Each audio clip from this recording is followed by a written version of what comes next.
நண்பர்கள் அனைவருக்கும் KVK3 அஸ்ட்ராலஜரின் காலை வணக்கம். இப்போ யூடியூப்பில் வீடியோ பதிவு பண்ணி கிட்டத்தட்ட 2 வாரம் ஆச்சு. கடைசியாக ஐபிஎலுக்கு அப்புறம் இந்தியா வெர்சஸ் ஜிம்பாப்வே மேட்ச் பதிவு பண்ணி போட்டிருந்தேன். மொத்தம் 5 T20 மேட்ச்சு. அதில் 4 T20 மேட்ச் பதிவு பண்ணியிருந்தேன். 3 மேட்ச் வின்னிங் ரிசல்ட் கரெக்டாக வந்துருச்சு. ஒரு மேட்ச்சு கொஞ்சம் ஃபெயிலியர். ஆனால் 4 மேட்ச்லேயுமே நான் சொன்ன பிளேயர்ஸ் நல்லா ப்ளே பண்ணியிருந்தாங்க. கேப்டன் விசி உட்பட நல்ல பாயிண்ட்டு. 5வது T20 மேட்ச் என்னால் பதிவு பண்ண முடியல, கொஞ்சம் ஒர்க் இருந்ததுனால அதை பதிவு பண்ணலை. இருந்தாலும் இந்தியா தான் வின் அப்படிங்கிற மாதிரி தெரிஞ்சிச்சு. நான் வீடியோ பதிவு பண்ணுறதுக்கு நேரம் இல்லை. அதுக்கப்புறம் பார்த்திங்கன்னா ஐபிஎல்லை பொறுத்த வரைக்கும் இந்தியா எத்தனை சீரியஸ் விளையாடுதோ ஒரு வருஷத்தில் அது பூராமே நான் வீடியோ பதிவு பண்ணி போடுவேன் அப்படின்னு ஏற்கனவே சொல்லியிருந்தேன். அதுபடி பார்க்கும்போது இப்போ இந்தியா வெர்சஸ் ஸ்ரீலங்கா மேட்ச்சு, இவங்க 3 T20 match, 2 one day match இருக்குது. அது நான் வீடியோ பதிவு பண்ணி போடுவேன். நண்பர்களை கொஞ்சம் ஷேர் பண்ணி விடுங்க. ஏன்னா வழக்கமாக அந்த ஐபிஎல் டயத்தில் மட்டும்தான் வீடியோ பார்க்குறீங்க. ஒரு 5000 பேர் தான் பார்க்குறீங்க. ஐபிஎல் டயத்தில் 10,000 11,000 பேர் எல்லா சப்ஸ்கிரைபரும் பார்க்குறீங்க வீடியோ. அப்படிங்கிறப்ப கொஞ்சம் ஷேர் பண்ணி விடுங்க. சப்ஸ்கிரைபரை கொஞ்சம் கூட வர்ற மாதிரி பாருங்கள். உங்களுடைய ஃப்ரெண்ட்ஸ்கிட்ட சொல்லி கொஞ்சம் அறிமுகப்படுத்தி விடுங்க. அதுக்கடுத்து பார்த்தீங்கன்னா 100 உமன் மேட்ச்சு, 100 மேட்ச்சு அதெல்லாம் போய்கிட்டு இருக்கு. சில மேட்ச் நான் டெலகிராமில் ரிசல்ட் சொல்லிக்கிட்டு இருந்தேன். சில மேட்ச் கட்டண அடிப்படையில் சொல்லுவேன், சில மேட்ச்சு ஃப்ரீயாக அதில் பதிவு பண்ணி போடுவேன். இப்போ நேற்று மேட்ச்சு பார்த்திங்கன்னா Asia cup women match, Sri Lanka versus Pakistan match. அது நிறையா பேர் வாட்ஸ்அப்பில் கேட்டுக்கிட்டே இருந்தாங்க. அதனால் டெலகிராமில் பதிவு பண்ணி போட்டிருந்தேன் ரிசல்ட்டு. செகண்ட் இன்னிங்ஸில் 8:15 மணிக்கு 2 நல்லா விளையாடக்கூடிய பிளேயர்ஸ் 2 பேர் அவுட் ஆகிட்டாங்க. ஸ்கோர் அதிகமான ஸ்கோர் தான். அப்படிங்கிறப்ப பாகிஸ்தான் வின் பண்ணுமா இல்லை ஸ்ரீலங்கா வின் பண்ணுமா அப்படின்னு கேட்டுக்கிட்டே இருந்தாங்க. சரி, நான் டெலகிராம்லேயே பதிவு பண்ணேன்னு சொல்லிட்டு 8:45க்கு நான் பதிவு பண்ணிட்டேன். அதாவது ஒரு 3-4 ஓவரில் அதில் பதிவு பண்ணி போட்டேன். அதாவது ஸ்ரீலங்கா வின் பண்ணும் அப்படின்னு. இது உமன் மேட்ச்சு, கன்ஃபியூஸ் பண்ணிக்கிறோன்னா. ஏன்னா இன்றைக்கி இந்தியா ஸ்ரீலங்கா மேட்ச்சு நடக்குது. அந்த ஸ்ரீலங்கா கிடையாது, உமன் மேட்ச்சு நேற்று நடந்தது. அதே மாதிரி மேட்ச் வின் பண்ணிட்டாங்க, ஸ்ரீலங்கா வின் பண்ணிடுச்சு. அப்போவே நான் அந்த 8:45 மணிக்கே போட்டுட்டேன். ஃபைனல் இந்தியாவும் ஸ்ரீலங்காவும் போகும், இந்தியா உமனும் ஸ்ரீலங்கா உமனும் போவாங்க அப்படின்னு சொல்லி போட்டிருந்தேன். நிறையா பேர் சொல்லியிருந்தாங்க வின் பண்ணுறதுக்கு வாய்ப்பு இல்லை, ஆனால் நீங்கள் சொன்ன மாதிரி கரெக்டாக நடந்துருச்சு அப்படின்னு. இது எல்லாமே முற்றிலும் ஜோதிட ரீதியான கணிப்பு தான். சில நேரங்களில் தவறுகள் வந்துடும், அது ஒன்றும் பண்ண முடியாது. இப்போ India versus Sri Lanka match first T20 match. இதில் பார்த்திங்கன்னா ஒரு பேப்பர் நியூஸில் போட்டிருந்த பிளேயர்ஸ் தான் நான் எடுத்திருக்கேன். இப்போ இந்தியாவை பொறுத்த வரைக்கும் எஸ் யாதவ் அவர் கேப்டன், அவருடைய தலைமையில் S Gill, Y Jaiswal, R Singh, H Pandya, W Sundar, A Patel, R Pant, A Singh, R Bishnoi, M Siraj இவங்கெல்லாம் விளையாடக்கூடிய வாய்ப்பு இருக்குது. ஸ்ரீலங்காவை பொறுத்த வரைக்கும் சி அசலங்கா அவர் தான் கேப்டன், அவருடைய தலைமையில் A Fernando, P Nissanka, K Mendis, D Chandimal, W Hasaranga, D Shanaka, M Pathirana, M Theekshana, D Wellalage, A Fernando இவங்கெல்லாம் விளையாடுவாங்க அப்படிங்கிற மாதிரி சொல்லியிருக்காங்க. இப்போ இன்றைக்கி நட்சத்திரம் என்னென்னு பார்த்தோம்னா, சந்திரன் கேதுடைய நட்சத்திரத்தில் போய் நிற்கிறார். அப்படின்னா அஸ்தானம் அஸ்வின் நட்சத்திரம். லக்னம் ஃபஸ்ட் இன்னிங்ஸை பொறுத்த வரைக்கும் லக்னம் மகரத்தில் 30 நிமிஷமும் கும்பத்தில் 1 மணி நேரம் நிற்கிது. செகண்ட் இன்னிங்ஸு கும்பத்தில் 1 மணி நேரமும் மீனத்தில் கும்பத்தில் 30 நிமிஷமும் மீனத்தில் 1 மணி நேரமும் நிற்கிது. இது ஃபஸ்ட்டு மேட்ச்சு. இருந்தாலும் நான் 12 பேரையும் சொல்ல போகிறேன். 2 டீம்லேயுமே இந்தியா ஃபஸ்ட்டு பேட்டிங் பண்ணால் 12 பேரும், ஸ்ரீலங்கா ஃபஸ்ட்டு பேட்டிங் பண்ணால் 12 பேரையும் சொல்ல போகிறேன். கொஞ்சம் வீடியோ கவனமாக கேட்டுங்க.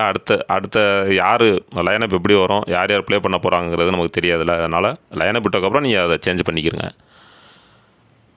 இப்போ இந்தியாவை பொறுத்த வரைக்கும் இந்தியா ஃபஸ்ட்டு பேட்டிங் பண்ணால் யார் யாருக்கு நல்லா இருக்குன்னா எஸ் கில், ஒய் ஜெய்ஸ்வால் இவங்க 2 பேருமே ஒரு 30-40 பாயிண்ட்டு அந்த அளவு தான் இருக்குது. ஏன்னா அந்த 30 நிமிஷத்துக்குள்ள இந்தியா ஃபஸ்ட்டு பேட்டிங் 30 நிமிஷம் வரைக்கும் தான் இவங்களுக்கு உண்டான ஒரு பவர். அந்த 30 நிமிஷத்தில் எவ்வளோ ரன்னு சேர்க்க முடியுமோ அவ்வளோ சேர்க்கறதுக்கான வாய்ப்புகள் இருக்குது. S Gill, Y Jaiswal. அதுக்கப்புறம் R Singh, H Pandya, A Patel, A Singh, M Siraj உங்களை எடுத்துக்கலாம் இந்தியா ஃபஸ்ட்டு பேட்டிங் பண்ணால். ஸ்ரீலங்காவை பொறுத்த வரைக்கும் ஃபீல்டிங் பண்ணும்போது P Nissanka, K Mendis, D Chandimal, W Hasaranga, D Wellalage உங்களை எடுத்துக்கலாம். மொத்தம் 12 பேர் சொல்லியிருக்கேன். இந்த 12 பேரில் எப்படி இருந்தாலும் லைனப் விட்டதுக்கப்புறமே அவங்க கூட 7 பேர்கிட்டையாவது நல்லா ப்ளே பண்ணக்கூடிய பிளேயர்ஸ் வந்துடுவாங்க. இப்போ எந்த அணி வின் பண்ண போகுது அப்படின்னா, ஃபஸ்ட்டு பேட்டிங் பண்ணுற டீம் வின் பண்ணுறதுக்கான வாய்ப்புகள் அதிகம்.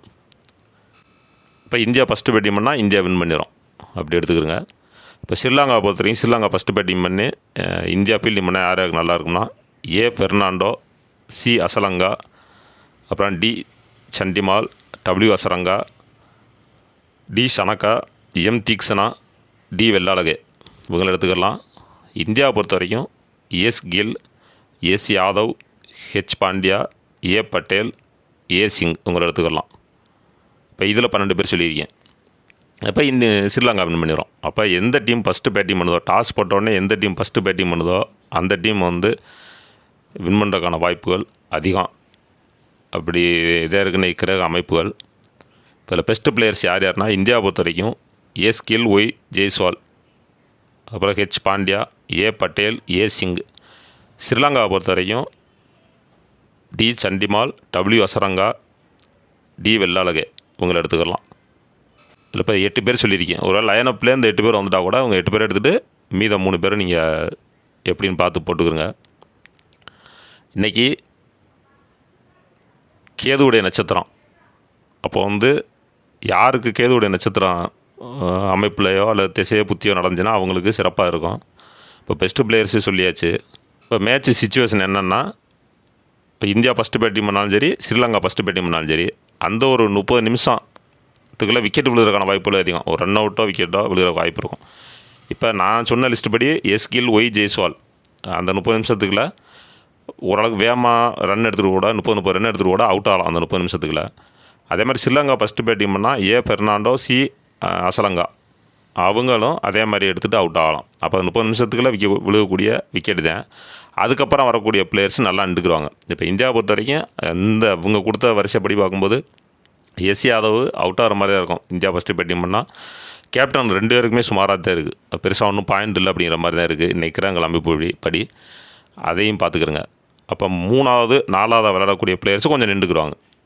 அப்போது பவர் பிளேக்கு அப்புறம் ஒரு 13 ஓவர் வரைக்கும் 2 டீம்லேயுமே யார் ஃபஸ்ட்டு பேட்டிங் பண்ணாங்களோ அவங்களாம் 3வது 4வதோ அல்லது 4வது 5வதோ வரக்கூடிய பிளேயர்ஸு நின்றுக்குருவாங்க. ஓரளவுக்கு ஸ்கோர் வரும்.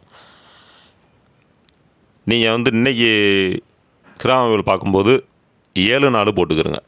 அதாவது வின் பண்ணுற டீமில் 7 பேரும், லாஸ் ஆகிற டீமில் 4 பேரும் போட்டுக்கிறங்க. அவர் டீம் அந்த மாதிரி செட் பண்ணிக்கிறங்க. இல்லை அதிகமான பாயிண்ட் எடுக்கக்கூடிய பிளேயர்ஸ் எதில் வருவாங்க அப்படின்னா, பவுலர்ஸும் விக்கெட் கீப்பர். இப்போ நான் 6 பண்டு நான் சொல்லவே இல்லை. ஒரு வேளை இதில் யாராவது லைனப்பில் இல்லை அப்படின்னா அது நீங்கள் எடுக்கணும்னா எடுத்துக்கலாம். அதனால் பவுலரில் அதிகமான பாயிண்ட் எடுக்கக்கூடிய பிளேயர்ஸும் விக்கெட் கீப்பரில் அதிகமான பாயிண்ட் எடுக்கக்கூடிய பிளேயர்ஸ் தான் இருப்பாங்க. மற்றபடி பேட்ஸ்மேன்லேயும் ஆல்ரவுண்டர்லேயும் ஓரளவுக்கு ஆவரேஜாக 30 ரன்னு 35 ரன்னு அப்படி தான் வந்து அவுட் ஆகிற மாதிரி இருக்கும். அதனால் அதிகமான பாயிண்ட் எடுக்கக்கூடிய பிளேயர்ஸ் விக்கெட் கீப்பர், பவுலர் அப்படி எடுத்துக்கிறங்க. ஒரே டீம்லேயே போடலாம். இப்போ எந்த அணி வின் பண்ணுதுன்னு சொல்கிறானோ அந்த டீம்லேயோட விக்கெட் கீப்பரும் பவுலரையும் கேப்டன் விஷயம் நீங்கள் போடுங்க. அப்படி இல்லை அப்படின்னா எப்படின்னு பார்த்துக்கிறோம். இல்லை ஒருவேளை விக்கெட் கீப்பர் இதில் கொடுத்துக்க லிஸ்ட் படி சொல்லும்போது ஸ்ரீலங்காவில் 2 விக்கெட் கீப்பர் கொடுத்துருக்காங்க, இந்தியாவில் 1 விக்கெட் கீப்பர். அதில் ஏதாவது சேஞ்சஸ் தான் பார்த்துங்க. அப்படி இல்லைன்னா பவுலர்லேயே கேப்டன்சி போட்டுக்கிறங்க. அதிகமான பாயிண்ட் இருக்கக்கூடிய பிளேயர்ஸ் எந்த அணி வின் பண்ணுதுன்னு சொன்னானோ அந்த டீமில் பதிவு பண்ணிக்கிறங்க. அடுத்த மேட்ச் என்னங்கிறத நான் வீடியோ பதிவு பண்ணி போட்டுறேன். தொடர்ந்து டெலகிராம் ஃபாலோ பண்ணுங்கள். அதில் கட்டண அடிப்படையில் சொல்லுவேன் மேட்ச்சு. அது போக ஃப்ரீயாகவும் சொல்லுவேன். எனக்கு டைம் கிடைக்கிறப்ப அதுவும் சொல்லுவேன். அதனால் டெலகிராம் ஃபாலோ பண்ணிக்கிறங்க. நிறையா பேர் ஜாதகம் பார்க்குறது கேட்டுக்கிட்டே இருக்கீங்க. அதில் வாட்ஸ்அப் நம்பர் அந்த டெலகிராமில் வந்தீங்கன்னா வாட்ஸ்அப் நம்பர் தருவேன். அதில் நீங்கள் கான்டாக்ட் பண்ணி பேசிக்கலாம். இப்போ ஒரு வருஷத்துக்கு முன்னாடி என்கிட்ட ஜாதகம் பார்த்தவங்க, குழந்தை இல்லை அப்படின்னு பார்த்தவங்க 6 பேர் பார்த்துருக்காங்க. அதில் வந்து இப்போ 4 பேருக்கு குழந்தை பிறந்துருச்சு. குழந்தையே இல்லாதவங்க அவங்க பார்த்து குழந்தை பிறந்திருக்கு. அது ரொம்ப சந்தோஷமாக இருக்குது. இப்போ 2 நாளைக்கு முன்னாடியோட ஒரு நண்பர் அனுப்பியிருக்காரு.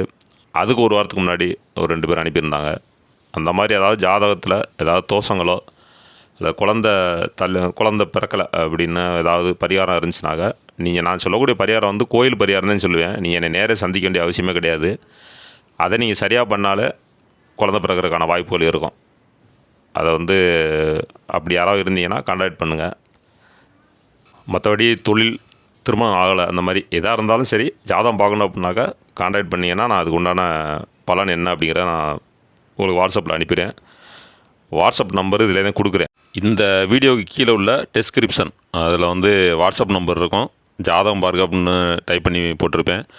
அந்த வாட்ஸ்அப் நம்பரில் வந்து ஜாதகம் பார்க்கணும் அப்படின்னாக்கா நீங்கள் என்னை கான்டாக்ட் பண்ணலாம். தேங்க்யூ.